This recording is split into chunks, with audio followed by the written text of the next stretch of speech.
ಮಾನ್ಯ ಸಭಾಧ್ಯಕ್ಷರೇ, ಮಾನ್ಯ ಶಾಸಕರು ಕೇಳಿದರೆ ವ್ಯಾಪಾರಸ್ಥರಿಗೆ ಟ್ರೇಡ್ ಲೈಸೆನ್ಸ್ ಪಡೆಯುವುದು ಕಡ್ಡಾಯ ಅಂತ. ಹೌದು ಸಭಾಧ್ಯಕ್ಷರೇ, ಇದು ಕಡ್ಡಾಯ.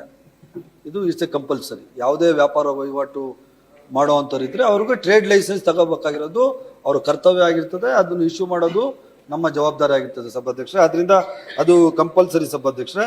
ಮತ್ತೆ ಈ ಕೇಳಿದರೆ ಬೇರೆ ಬೇರೆ ಜಿಲ್ಲೆಗಳಲ್ಲಿ ಈಗ ಬೇರೆ ಬೇರೆ ತರ ಟ್ಯಾಕ್ಸಸ್ ಕಲೆಕ್ಟ್ ಮಾಡ್ತಾ ಇದ್ವಿ ಸಭಾಧ್ಯಕ್ಷರೇ. ಅದಕ್ಕೇನೆ ಮಿನಿಮಮ್ ಮತ್ತೆ ಮ್ಯಾಕ್ಸಿಮಮ್ ಅಂತ ಹೇಳ್ಬಿಟ್ಟು ಹೊಸದಾಗಿ ರೂಲ್ಸ್ ಮಾಡಕ್ ಕೊಟ್ಟಿದ್ವಿ ಸಭಾಧ್ಯಕ್ಷರೇ. ನನ್ನ ಪ್ರಕಾರ ಈ ಸೆಷನ್ ಅಲ್ಲೇ ಅದು ಬರ್ಬೋದು ಸಭಾಧ್ಯಕ್ಷ. ಹೌಸಲ್ಲಿ ಅದು ಲೇ ಮಾಡ್ತೀವಿ ಸಭಾಧ್ಯಕ್ಷರೇ. ಯಾವ ಮಹಾನಗರ ಪಾಲಿಕೆಗಳಲ್ಲಿ ಎಷ್ಟು ದೊಡ್ಡ ಮಹಾನಗರ ಪಾಲಿಕೆಗಳು ಇರ್ತದೆ ಅದಕ್ಕೆ ಜಾಸ್ತಿ ಟ್ಯಾಕ್ಸ್ ಶುಲ್ಕ ವಿಧಿಸುವಂಥದ್ದು. ಮತ್ತೆ ಸಣ್ಣ ಸಣ್ಣ ಊರುಗಳು, ಪುರಸಭೆಗಳು, ನಗರಸಭೆಗಳಿದ್ರೆ ಅವಕ್ಕೆ ಕಡಿಮೆ ಟ್ಯಾಕ್ಸ್ ಕೊಡುವಂಥದ್ದು ಈ ರೂಲ್ಸ್ ನಾವು ಮಾಡ್ತಾ ಇದೀವಿ ಸಭಾಧ್ಯಕ್ಷ. ಇವಾಗ ಅದನ್ನ ಈ ಸೆಷನ್ಗೆ ನಾವು ತಗೊಬರ್ತೀವಿ ಸಭಾಧ್ಯಕ್ಷ. ಮತ್ತೆ ಟ್ರೇಡ್ ಲೈಸೆನ್ಸ್ ದೊರೆಯುವ ಪ್ರಕ್ರಿಯೆಯಲ್ಲಿ ಏನಾದರೂ ವಿಳಂಬ ಆಗ್ತಾ ಇದೆ ಅಂತ ಕೇಳಿದರೆ ಸಭಾಧ್ಯಕ್ಷ, ನಾವು ಸಕಾಲ ಅಂತ ಒಂದು ಹೊಸ ಸ್ಕೀಮ್ ಮಾಡಿದ್ವಿ ಸಭಾಧ್ಯಕ್ಷ.